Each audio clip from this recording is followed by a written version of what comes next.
Buenas, un abrazo. Gracias por estar con nosotros una vez más. Yo soy Rafael Rivas y vamos a tratar de comentarles, llevarles nuestras consideraciones en el mundo nuestro y más allá de los mares. El tema haitiano se ha estado complicando. Realmente el canal se sigue trabajando en él. Ya en el día de hoy vimos que inclusive hasta efectivos militares de la hermana nación de Haití se han apersonado al lugar del levantamiento, de la construcción del canal para el desvío. Porque fíjese, óigame qué es lo que pasa. Nosotros en conversación con algunos personeros de la República, la amiga República de Haití, fíjese, lo que el pueblo comenta es, o se le ha hecho saber al pueblo, de que nosotros tenemos en el litoral de lo que corresponde al espacio, ¿verdad?, dominicano, porque el río Masacre es la división de los terrenos del territorio haitiano con el territorio dominicano. Ellos argumentan que nosotros, o los propietarios de terrenos en el borde, en la frontera, hemos construido 11 canales para alimentarnos de las aguas del río Masacre, para consecuentemente pues, poder producir los rubros que necesitan el agua como base fundamental para su desarrollo y crecimiento. Ese es el sentir de ellos, eso es lo que ellos argumentan. Y que ellos solamente van a tener un solo canal. Lo cual no es cierto. La profundidad que se advierte, se visualiza del canal que están construyendo es profundo, es de varios metros. Es de varios metros y pues con eso, después que eso se le dé paso a esas aguas para que discurran a través de ese canal, es muy poco lo que va a quedar de río Masacre en lo adelante, más allá del canal. De modo que con lo que los otros van a carecer de ese preciado líquido. Digo, estoy hablando de nosotros los dominicanos. Ellos desviarían el río prácticamente porque, repito, es ancho y profundo. Más profundo que ancho. Pero yo estaba conversando ayer con un grupo de amigos y la verdad que nosotros hemos tenido culpa en el tema del trasiego del haitiano, en el desenfado con que ellos desde hace algunos años se han venido comportando en nuestro país. Porque a nosotros los dominicanos nos pica el sol. Y entonces se han hecho imprescindibles, ellos con sus problemas, se datan de larga data, sus problemas en su país, una pobreza extrema, gobiernos pues de factos, y que evidentemente no se han preocupado por las masas, sí se han preocupado por ellos, pero realmente no han sido consecuentes con su pueblo. ¿Qué hace el haitiano? Bueno, pues ya el haitiano entonces emigra hacia donde ellos consideran que hay mejor vida, y hay mejor vida. Aquí pues son los protagonistas de la construcción prácticamente en una construcción de nuestro suelo dominicano, cualquier edificio, esas torres, lo que sea, se advierte el 100% prácticamente de los obreros que son haitianos. Escasamente usted ve un ingeniero, un ayudante de ingeniero o una ingeniera, 3 o 4 células que corresponden a la nacionalidad dominicana. Lo demás es haitiano. Así también, por igual, el tema del trabajo de la tierra. El trabajo de la tierra, donde quiero significarle que han ido tomando derechos y espacios y ya a un haitiano tú no le puedes decir que tú le vas a pagar 200 o 300 pesos por pasar un día. El tema de un haitiano, estamos hablando de 500, 600 pesos diarios por las labores agrícolas. ¿Usted me entiende? De modo que las cosas ellos han ido tomando confianza. Pero fíjense un detalle hasta simpático. Simpático no, porque no es de muy buen gusto. Fíjense, antes el haitiano caminaba un poco con los hombros encogidos. Y ahora hay otro tipo de desenfado.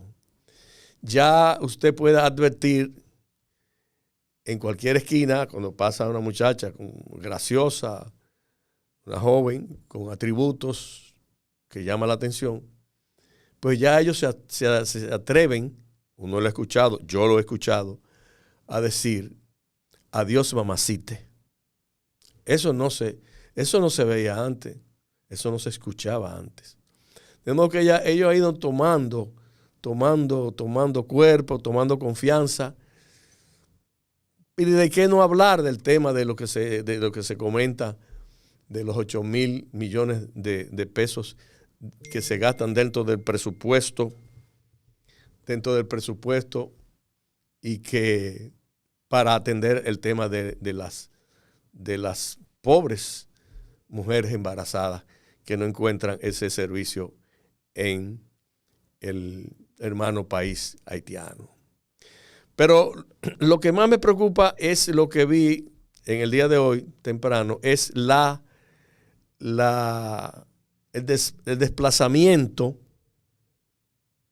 de fuerzas militares haitianas hacia el lugar donde se está construyendo el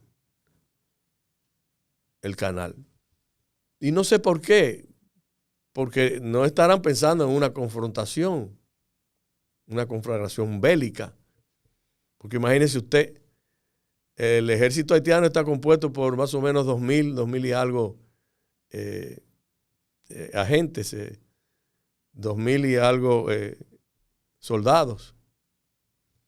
Nosotros tenemos, sin la policía, que en caso extremo tendría que dar servicio, tenemos más o menos, si no me equivoco, en el orden de 52,000 efectivos del ejército.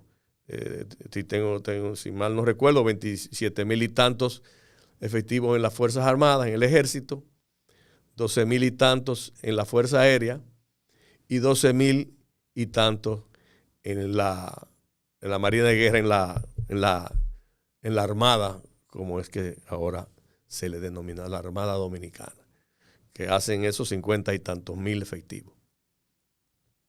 No estoy hablando ni animando, ni comentando que debiera haber un enfrentamiento. Eso hay que evitarlo a toda costa.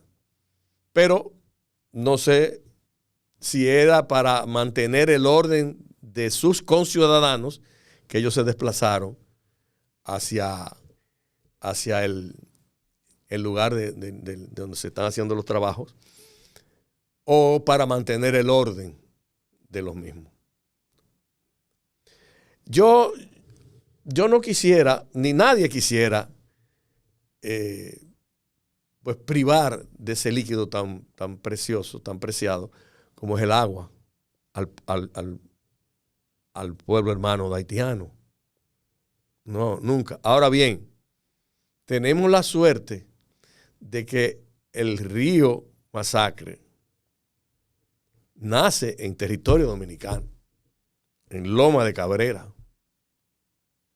De modo que si ellos insisten en seguir con su proyecto,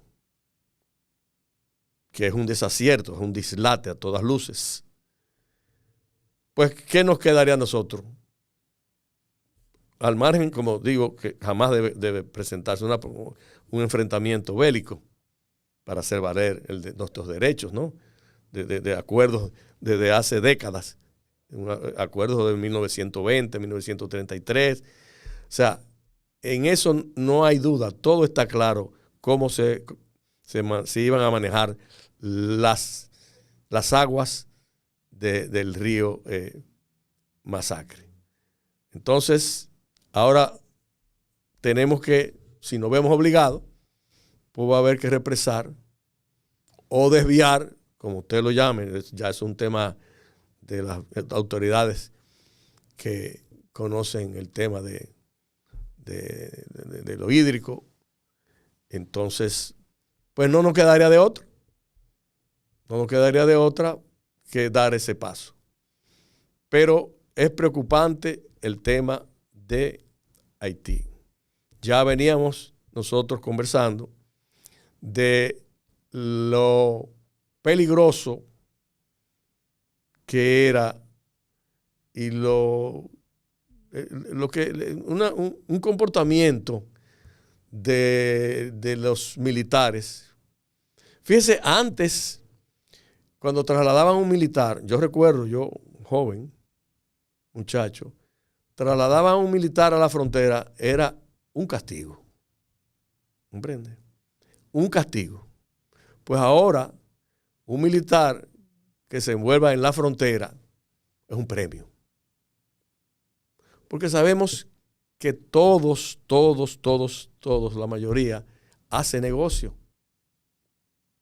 Cuando usted ve ahora que se cerró la frontera, pues ahí está señalando el senador de Dajabón que están trasegando artículos en las noches, y eso con el contubernio, el padrinazgo de militares, porque si no, no se puede hacer, porque ahora sí hay muchos desplegados ahí, pero se está haciendo negocio por aquello de que a nadie le amarga el dulce. Ganan dinero, es lo mismo que el tema de todas estas visas, 60 y qué sé yo cuántos mil visas, 60,000 visas dando a los cónsules los últimos meses para que ciudadanos haitianos entren al país. Es una cosa de loco, una cosa terrible, pero es que se generan grandes sumas de dinero. Y mientras tanto, cargando al suelo dominicano con el mantenimiento. O sea, hay un haitiano que está indocumentado y sufre un accidente en una de nuestras avenidas, de nuestras calles. ¿Dónde lo van a llevar? No lo van a dejar ahí que se desangre. Lo van a llevar a la asistencia de un hospital. Eso cuesta dinero. Una embarazada que esté en el país pululando, pernoctando, ya prácticamente al dar la luz, cuando se le produce el tema el del parto, ¿dónde la van a llevar? A la maternidad. Y hay que atenderla, no van a dejar morir un ser humano. Y todo eso son cargas para nuestro desenvolvimiento y nuestro presupuesto. Por eso, entonces, las cosas con Haití, la verdad que hay que definirlas y tenemos que ser buenos vecinos, que lo hemos sido, lo hemos sido buenos vecinos, pero pensar en nuestra soberanía y pensar en nuestro desenvolvimiento y pensar en nuestra gente. Eso es lo que yo considero que es lo principal. Y mantener la dinámica, la armonía con nuestros hermanos ciudadanos haitianos. Bien, amigos, miren, vamos a comunicar una denuncia. Yo, en este fin de semana, estuve por mi pueblo natal, San Francisco de Macorís, donde fuimos invitados por el síndico del gran amigo Siquio NG, el alcalde de San Francisco, a celebrar la 245 fundación de San Francisco de Macorís. Y allí compartimos y conversamos. Pues bien, dentro de ese compartir y ahí pues vivir momentos gratificantes de muchos amigos que hace muchos años no veía. Uno de ellos me comunicó el gran problema que estaba viviendo unos sectores de la ciudad de San Francisco de Macorís. Y era con el tema del agua, el suministro del agua potable. Entonces yo le pregunté en qué consistía. Me dice él, mira, lo que pasa es que la gente de la CAS aquí en San Francisco de Macorís parece ser que tienen una mafia. Entonces hay algunas acometidas que reducen su caudal o la cierran para que los ciudadanos de San Francisco de Macorís, nuestro compueblano, tengan que comprar el agua, pedir camiones de agua, que cuesta un camión de agua de 5,000 galones en adelante, cuesta 1,800 pesos. Eso es lo que cuesta un tanque de agua. 1,800 pesos. Realmente, eso es... Yo le hago un llamado porque yo no quisiera, fíjate, este jovencito, que es el director de la casa, no lo conozco. Sí, conocí sus padres, su padre fue a mi programa de televisión, tanto como su madre. Y tengo entendido que el jovencito está haciendo una labor que se ha reconocido. Entonces, de verdad que no quisiéramos que se la empañaran individuos que tengan que ver con la empleomanía de la CAS. O sea, es un tema que yo quisiera, le hago una denuncia constructiva para que él tome cartas en el asunto y averigüe de qué se trata, de alguna forma, porque le puede hacer mucho daño, porque es muy cruel usted estar recibiendo o contar con el suministro del agua potable y que entonces usted tenga que disponer, porque no llegue el agua, de 1,800 pesos. Me señalaba la persona que me hizo la anécdota, la historia, el cuento, que una vecina de él, una señora que vive sola, no tenía agua y él tuvo que prestarle los 1,800 pesos para que ella pudiera pedir un camión de agua, que está en contubernio, en maridaje con empleados de la caja en San Francisco de Macorís. Y realmente eso es atropellante. Eso es algo que no tiene... eso es un barbarismo, eso es un abuso. Yo pudiera catalogarlo de perverso. Eso es ser canallas, depravados, disolutos, execrables, infames, inmorales. Esa es el concepto que tengo de acciones de ese tipo. Realmente eso hay que terminarlo, hay que tratar. Pero eso viene de mucho tiempo atrás, ¿eh? No sé lo de San Francisco. Ahora, aquí sí. Aquí he tenido comunicaciones en el sentido de que hay individuos que se han dado a la misma tarea de suspender ese suministro con la finalidad de que haya que recurrir al tema de los camiones. O sea, un contubernio entre los dueños de camiones de agua y empleados de la casa. Y ese es el tema también que sucedió con los girasoles. aquí hace más o menos 2 o 3 meses. Después de que yo tuve esa noticia, tuve que conversar aquí con alguien que vive por esa zona y me dijeron que sí, que eso era frecuente, esa dinámica, esa mecánica, para que los pobres ciudadanos de nuestro país, que tienen recursos muy limitados, tengan que recurrir a esos esfuerzos de disponer de 1.800 pesos para que le llegue un camión de agua y llenar su cisterna o sus tanques, lo que sea. De modo que ahí está planteado al amigo Fellito, el amigo Fellito, hijo de Fello Suerví. Ojalá que él pueda tomar carta en el asunto y erradicar esa práctica que tanto daño le hace al ciudadano de nuestro país. Bien, amigos, vamos a comentar una situación que tiene al país muy pensativo. Y yo no quisiera decir que, no quiero usar la palabra decepcionado, pero andan cerca. Y se trata del tema de el accionar por parte de la justicia dominicana en procura de desmotivar a los individuos que tienen la oportunidad de manejar la cosa pública y de hacerse de forma ilícita de grandes sumas de dinero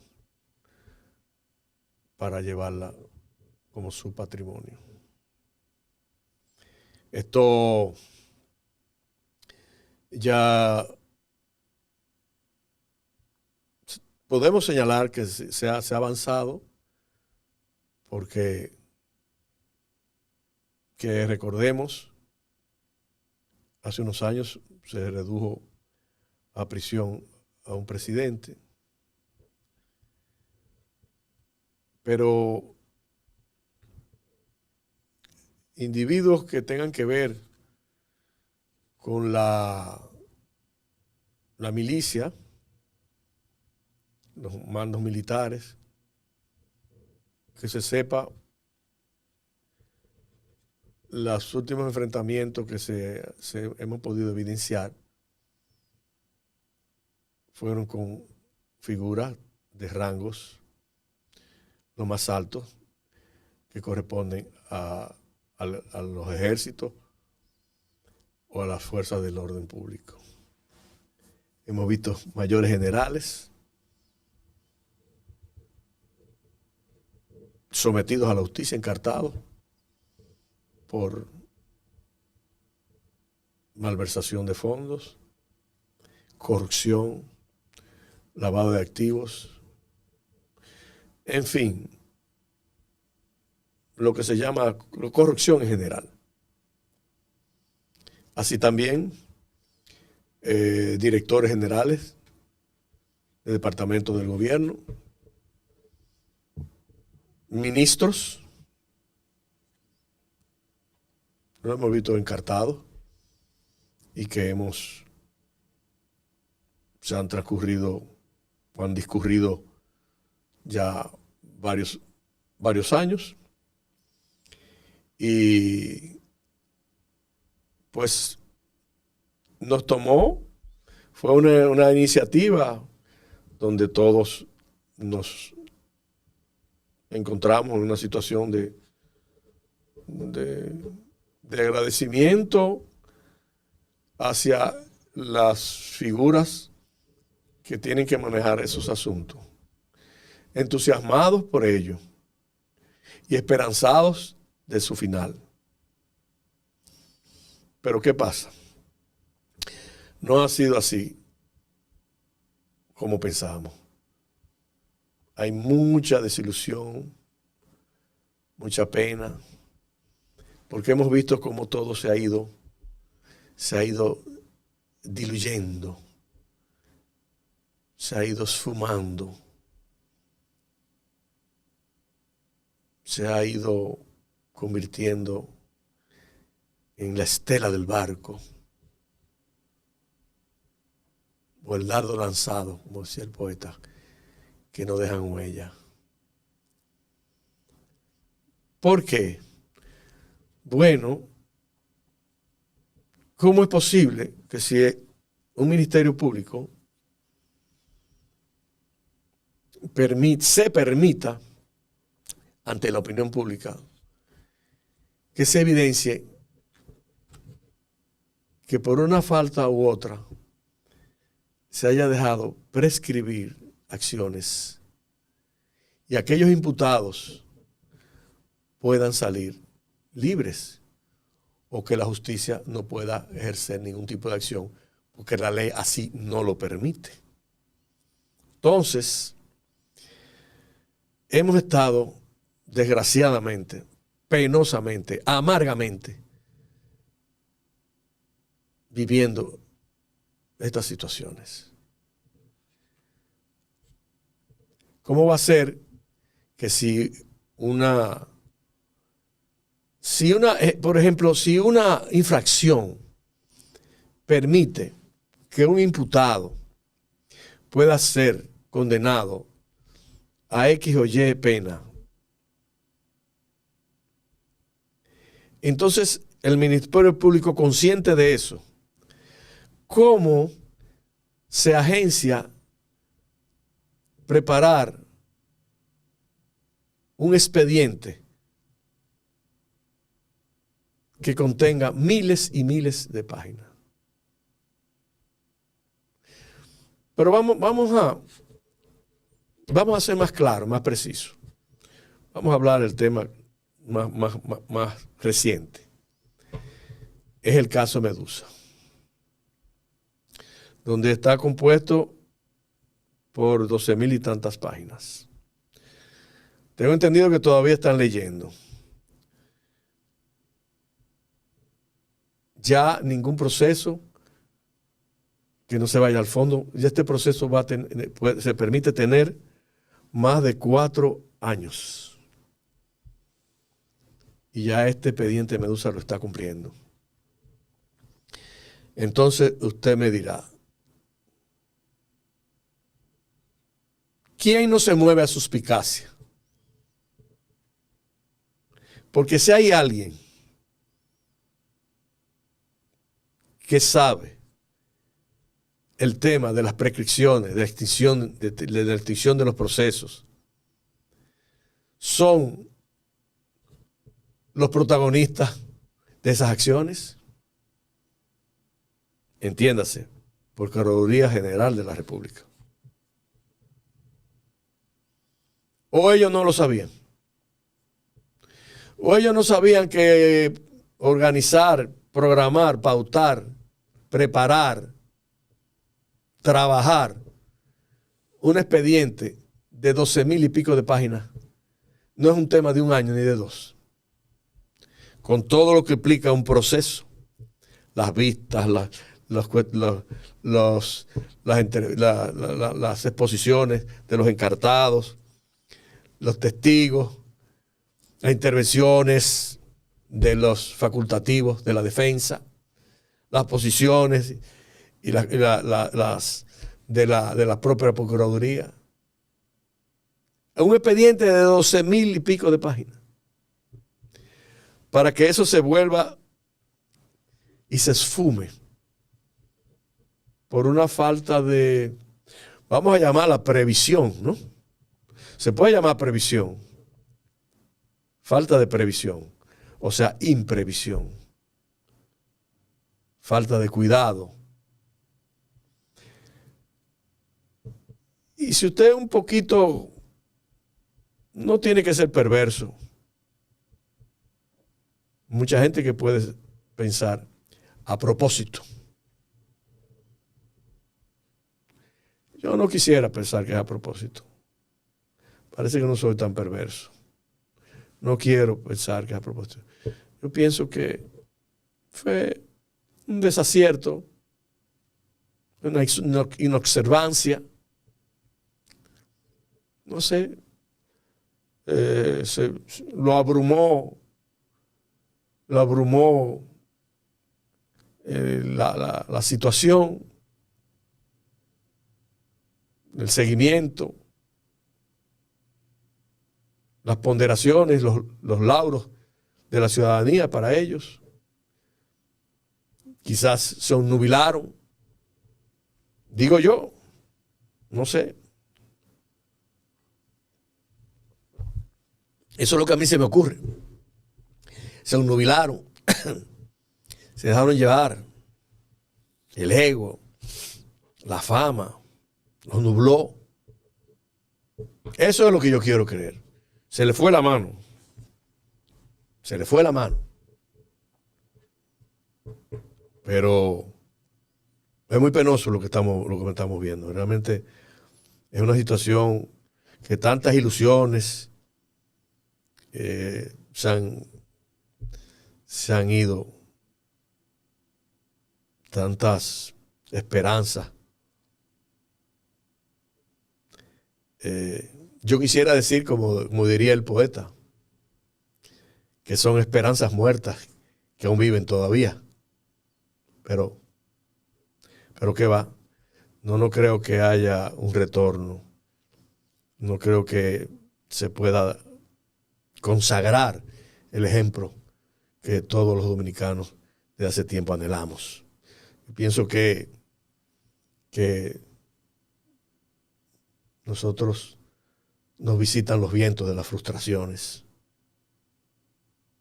en otros momentos. Eso es así. No se me ocurre otro tipo de comentario.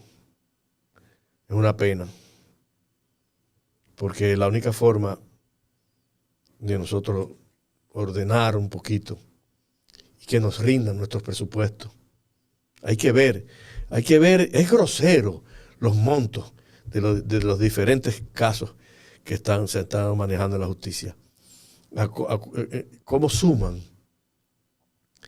¿Cómo suman esos montos? Es una cosa terrible. Son sumas enormes que laceran profundamente el erario de nuestra nación. Usted ve cómo se comienza un juicio por soborno. Y entonces se encartan los sobornantes. Muy bien. Se excluyen figuras públicas de los expedientes.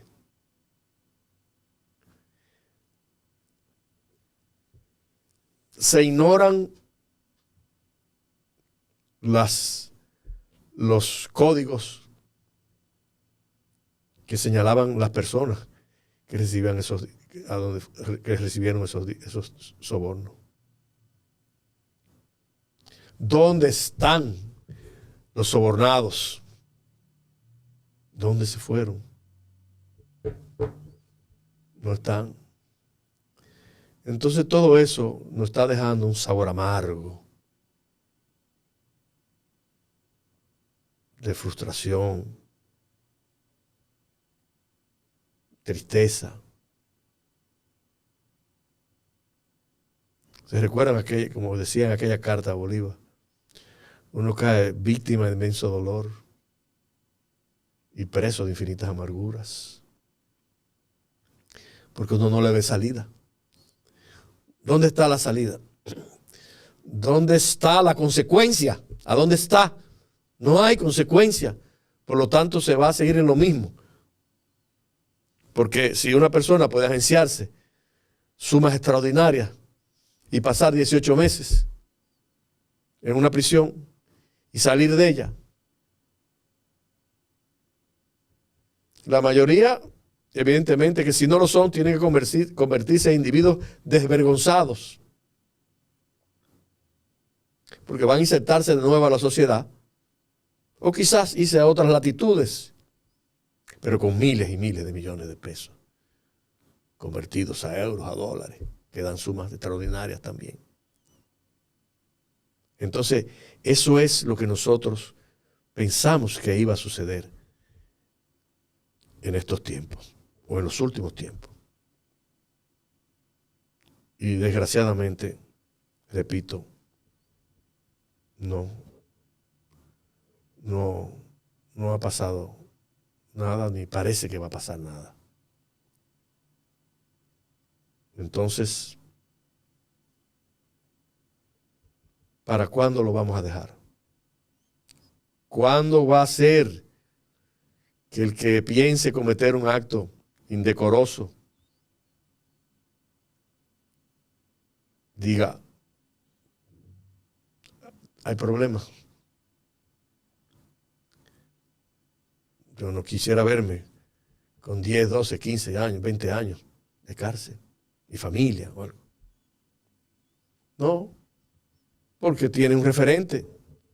No ha pasado nada. Entonces, lamentablemente,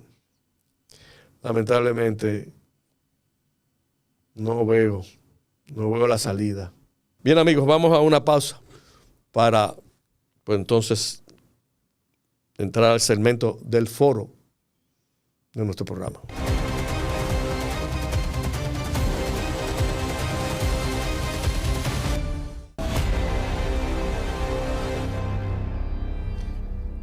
Bien, nuestro segmento del foro. ¿Cree usted que la decisión de intervenir a Haití sea prudente? Se esperen varios meses para realizarla. Minerva de la Romana. Bien. Mire, en cuanto a la primera pregunta, yo lo hablaba en mi intervención de este miércoles, de esta semana, que habría que tener cuidado porque la guerrilla maneja su territorio. Entonces, resulta cuesta arriba. Primero yo dije que eso se anunció en forma muy reiterada y se manejó no con el perfil que tenía que hacerse aquí en nuestro país. Se destacó demasiado. La gente se prepara. Yo dije que ya Barbecue eventualmente podía estar aquí en Santo Domingo. Eventualmente. Yo lo hubiera hecho. La gente tiene que colocarse, para hacer inteligencia, colocarse en la mente del otro. Entonces yo creo que esperar mucho tiempo, darle oportunidad, que ellos se organicen y todo. Perdón. Evidentemente van a hacer frente, porque ellos van a hacer frente a las tropas invasoras. Porque es una invasión. Bueno, es una invasión que la generaron el mismo pueblo haitiano por sus trastornos y su falta de todo. Convertir ese país en una zona de guerra, porque eso es lo que es Haití, y zona donde lo que imperan son las pandillas, el asesinato, el secuestro, el robo. Entonces ellos son los que generaron su propio destino. De modo que ahí está contestada, señorita Minerva, su pregunta. Teddy de Gascue, ¿quién es mejor, Nuria o Alicia? Miren, esas son dos damas, dos exquisitas damas, que tienen una trayectoria de una labor muy encomiable. Son dos damas a destacar. Y entonces, ¿qué yo podría decir? Para mí, colocando en una balanza a la señora Piera, doña Nuria Piera, y a la señora Alicia Ortega, esa balanza para mí no se va a mover. No se va a inclinar hacia ningún lado. Son dos damas que hay que conservar, que hay que ponderar, que hay que respetar y reconocerle toda su contribución para el pueblo dominicano. De modo que ese es mi sentir. Dos damas cada una con un nivel de profesionalismo, de entrega y de seriedad a toda prueba. De modo que esa balanza no se va a mover hacia ningún lado. Además, ¿quién soy yo para opinar, inclinar una balanza? Ahora vamos a ver cuál es la segunda pregunta. Ramón Lora de La Vega. ¿Quién cree usted ganará la presidencia en el 2024? Entre Leonel Fernández y Luis Abinader. Bueno, fíjese, imagínense. Estamos un poquito, para mí sería un poquito extemporáneo establecer un juicio. ¿Por qué? Bueno, porque establecer un juicio a esta altura no es lo que más es recomendable. No es recomendable establecer un juicio ahora. ¿Por qué? Porque estamos, repito, muy distantes de las elecciones. Además, si usted me preguntara ahora, ¿qué yo pienso? Bueno, pues ahora sí yo le digo, bueno, está en estos momentos, en la forma que se ha comportado, no obstante todas las crisis que ha tenido que enfrentar, desde la pandemia hasta esta última crisis, que es una crisis que yo la he catalogado como muy peligrosa, muy de mucho cuidado, que podría pues devenir en temas ya que nos podían costar situaciones difíciles y de grandes, no calamidades necesariamente, pero sí podríamos nosotros enfrascarnos en momentos de muchas turbulencias. De modo que yo reitero que la situación se está tornando peligrosa, que hay que ponerle mucho cuidado a eso. Entonces, concluyendo, sí, ahora estaría arriba el presidente actual, el presidente Abinader. Mire, yo no soy partidario de ninguno de las dos corrientes, pero yo sí le puedo significar algo. Dicen que los pueblos no tienen memoria, o nosotros los dominicanos tenemos poca memoria. Pero fíjense, yo pienso que en los gobiernos del presidente Fernández se incurrieron en muchas indelicadezas. Indelicadezas que no tuvieron ningún tipo de consecuencia.